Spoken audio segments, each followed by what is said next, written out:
नमस्कार, नई परख पर आप सब लोगों का स्वागत है। मैं कमल नयन चौबे आज आपसे बिहार की राजनीति के कुछ प्रमुख घटनाक्रमों की चर्चा करूंगा और उन घटनाक्रमों के मीडिया के द्वारा प्रस्तुतिकरण पर भी मैं आपका ध्यान आकर्षित करूंगा। बिहार की राजनीति में पिछले कुछ दिनों से जो एक चीज सबसे ज्यादा चर्चा में है, वह है प्रशांत किशोर के द्वारा भारतीय जनता पार्टी के नेता सम्राट चौधरी और जनता दल यूनाइटेड के नेता अशोक चौधरी पर लगाए गए तीखे आरोप।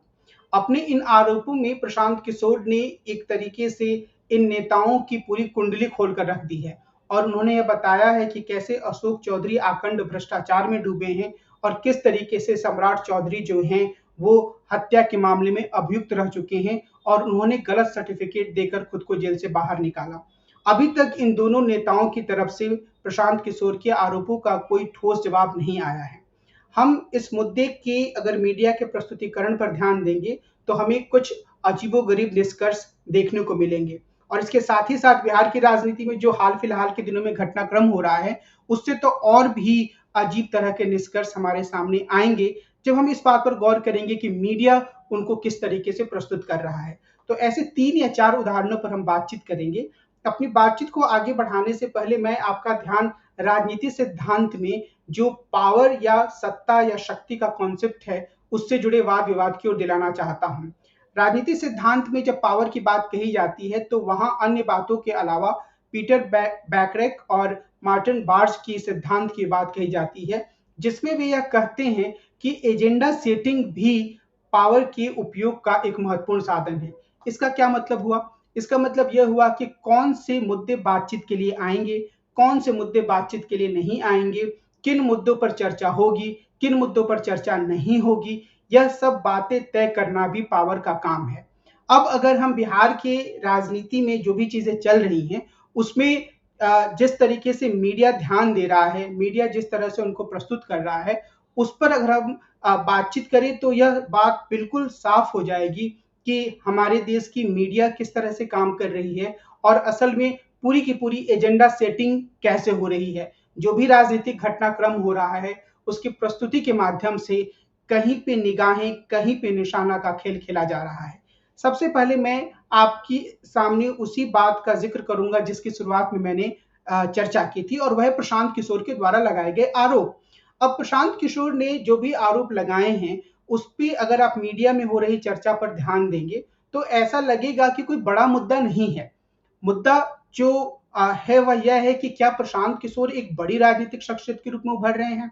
और अगर प्रशांत किशोर एक बड़ी राजनीतिक शख्सियत के रूप में उभर रहे हैं तो क्या वे धीरे धीरे करके तेजस्वी यादव को अप्रासंगिक बना रहे हैं। और जब इस तरीके से पूरे मुद्दे को रखा जाता है तब आप यह ध्यान देंगे कि मीडिया चैनलों में कभी भी इस बात की चर्चा नहीं होती है कि अशोक चौधरी पर लगाए गए संगीन आरोप क्या इतने संगीन नहीं है कि उन्हें इस्तीफा दे देना चाहिए। सम्राट चौधरी पर जो आरोप लगे हैं क्या उसकी अलग से जांच नहीं होनी चाहिए। आप लोगों का ध्यान मैं इस बात की ओर दिलाना चाहूंगा कि जब कांग्रेस का शासन था और मैं यूपीए 1 और यूपीए 2 की बात कर रहा हूं तो उस समय अगर कोई आरोप लगता था तो मीडिया के जो बंधु होते थे वह और ज्यादा गहराई में जाकर पड़ताल करते थे और कम से कम यह दावा करते थे कि वो एक नई चीज खोज कर ले आए हैं और उन्होंने ये दिखाने की कोशिश करते थे कि असल में जो भी आरोप थोड़े बहुत लगे हैं उसके पीछे बहुत सारे तथ्य हैं। क्या आपने अभी हाल के दिनों में बिहार के संदर्भ में किसी भी मीडिया हाउस के द्वारा इस बात की पड़ताल देखी है कि जो आरोप प्रशांत किशोर ने सम्राट चौधरी पर लगाया है वो कितना सच है? क्या किसी भी मीडिया हाउस ने दस्तावेजों को खंगालने की कोशिश की? क्या किसी भी मीडिया हाउस ने एफिडेविट जो सम्राट चौधरी के द्वारा दिया गया है उसको पढ़ने की कोशिश की? क्या उसका छिद्रान्वेषण किया? क्या उसकी गहराई से जांच पड़ताल की? जवाब होगा नहीं। लेकिन जोर जो है वो हमेशा इस बात पर है कि प्रशांत किशोर इतने ताबड़तोड़ आरोप लगा रहे हैं कि लग रहा है कि मुख्य विपक्षी दल वही है और धीरे धीरे करके जो मुख्य विपक्षी नेता है तेजस्वी यादव नेपथ्य में चले जा रहे हैं। यह जो पूरा विश्लेषण है वह इस बात की ओर हमारा ध्यान खींचता है कि असल में जो एजेंडा है वह यह है कि किस तरीके से प्रशांत किशोर को मुख्य विपक्षी चेहरे के रूप में स्थापित किया जाए और तेजस्वी यादव को थोड़ा पीछे ले जाया जाए। ऐसा करने से जो विपक्षी वोट हैं उसमें अगर 3%, 2%, 1.5% लोगों के भीतर भी ये कंफ्यूजन हो गया कि असली चेहरा तो प्रशांत किशोर है और अगर हमें विपक्ष को सत्ता में लाना है तो हमें प्रशांत किशोर को वोट देना चाहिए, तो उससे भारतीय जनता पार्टी को काफी लाभ हो जाएगा। हालांकि कुछ लोग यह कह रहे हैं कि भारतीय जनता पार्टी को भी नुकसान हो सकता है, लेकिन जिस तरह के दांव पेच प्रशांत किशोर खेल रहे हैं उससे ऐसा लगता है कि उनका मुख्य जो निशाना है वह दिख तो रही है भारतीय जनता पार्टी,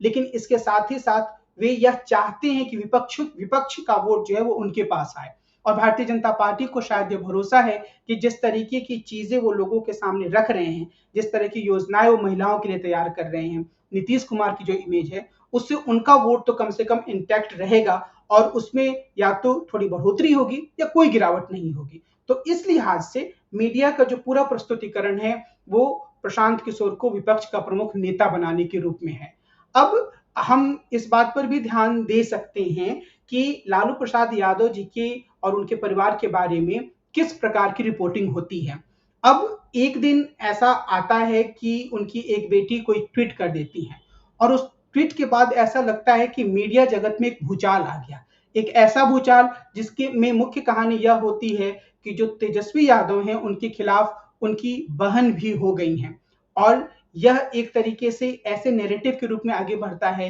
कि राष्ट्रीय जनता दल कहीं से भी एकजुट होकर चुनाव में जाने की स्थिति में नहीं है। खुद उसके भीतर इतने तरह तरह के गुट बने हुए हैं कि वह चुनाव में एक कमजोर खिलाड़ी के रूप में सामने जा सकता है। अब इस नैरेटिव से जमीनी स्तर पर जनता दल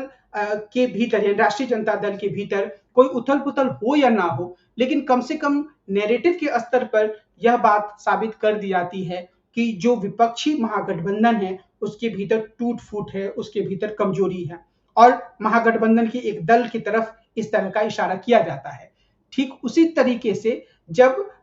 महागठबंधन की बात व्यापक रूप से होती है तो कभी भी उनके कार्यक्रमों के बारे में सकारात्मक तरीके से चर्चा नहीं होती है, जो वो मुद्दे उठाते हैं उन पर कभी चर्चा नहीं होती है। मैं एक उदाहरण दूंगा, राहुल गांधी ने वोट अधिकार यात्रा की। अगर आप मीडिया के द्वारा यानी मुख्य धारा की जो मीडिया है, जो मुख्य धारा के चैनल हैं, जो टीआरपी पर काफी जोर देते हैं, अगर उनके द्वारा राहुल गांधी की यात्रा की कवरेज को देखें तो आपको पता चलेगा कि वह कवरेज बहुत ही कम था। लेकिन जैसे ही कोई विवादास्पद चीज होती है उसको मीडिया काफी तेजी से पकड़ता है और इस तरीके से प्रस्तुत करता है मानो कि यह जो घटना हुई है या ऐसी कोई और बहुत छोटी छोटी जो भी घटनाएं हुई हैं वो बहुत बड़ी घटना थी और उससे जो महागठबंधन है उसका तो बेड़ा गर्क हो ही जाएगा और एक सहानुभूति की लहर दौड़नी चाहिए भारतीय जनता पार्टी और जो उनके दूसरे सहयोगी हैं या नीतीश कुमार के प्रति। अब उसी तरीके से जब महागठबंधन के जो घटक दल हैं वो अपनी सकारात्मक बातें कहते हैं तो उस पर ज्यादा तवज्जो नहीं दिया जाता है और आप इस बात पर गौर करेंगे कि जब भी तेजस्वी यादव अपने आप को एक सही एजेंडा के साथ प्रस्तुत करने की कोशिश करते हैं तो उन्हें इतना ज्यादा महत्व नहीं दिया जाता है जितना कि प्रशांत किशोर को। तो यह जो कुल मिलाकर जो मीडिया का जो घटनाओं की जो प्रस्तुति होती है उस पर हमें ज्यादा गहराई से ध्यान देने की जरूरत है। आपको याद होगा अगर आप मीडिया पर थोड़ी से भी ज्यादा नजदीकी ध्यान रखते हैं तब, और अगर नहीं रखते हैं तो मैं आपको यह याद दिलाना चाहूंगा और चाहे तो यूट्यूब में पुरानी वीडियोस जाकर देख सकते हैं कि जब नीतीश कुमार जी मुख्यमंत्री थे, तेजस्वी यादव उप मुख्यमंत्री थे, यानी कि जनता दल यूनाइटेड, कांग्रेस और राष्ट्रीय जनता दल की सरकार थी, उस समय बिहार में अगर छोटी से छोटी भी आपराधिक घटना होती थी तो राष्ट्रीय मीडिया उसे इस प्रकार प्रस्तुत करता था मानो कि बिहार में पूरा का पूरा जंगल राज है। लेकिन हाल के दिनों में बिहार की कानून व्यवस्था काफी सवालों के घेरे में रही, पर क्या कभी आपने कहीं भी मीडिया में इस बात की चर्चा सुनी है कि बिहार में जंगल राज है? ऐसा इसलिए है क्योंकि एजेंडा कहीं और से सेट किया जाता है, उस एजेंडा सेटिंग के माध्यम से कुछ खास तरह के नैरेटिव चलाने की कोशिश होती है। और एक आखिरी उदाहरण मैं आपको दूंगा, 1, 2, 3 दिन पहले जो भी आप अगर आप टीवी चैनल खोलें तो उसमें आप देखेंगे कि जब भी राष्ट्रीय जनता दल के प्रवक्ता बोल रहे होते हैं तो जो मीडिया कर्मी होते हैं वह कुछ बहुत ही अप्रासंगिक किस्म के मुद्दों को ले आते हैं, ऐसे मुद्दे जिनका कि आज के दिन में कोई महत्व नहीं है और जिनके बारे में कोई ऑथेंटिसिटी नहीं है कि वो तथ्यगत रूप से सही है या नहीं। मिसाल के तौर पर जो चित्रा त्रिपाठी जी हैं, उन्होंने अपने एक कार्यक्रम में इस बात पर जोर दिया कि लालू प्रसाद यादव ने भूरा बाल साफ करो का नारा दिया था। अब उसके बाद जो राष्ट्रीय जनता दल के प्रवक्ता थे, वो कुछ बोलने की कोशिश कर रहे थे। वो यह बताने की कोशिश कर रहे थे कि यह पूरा का पूरा अफवाह पर आधारित समाचार था और उसके बारे में कोई प्रमाण नहीं मिलता है। और खुद लालू प्रसाद यादव जी ने अपनी आत्मकथा में इस बात को नकारा है कि उन्होंने कभी इस प्रकार का नारा दिया था।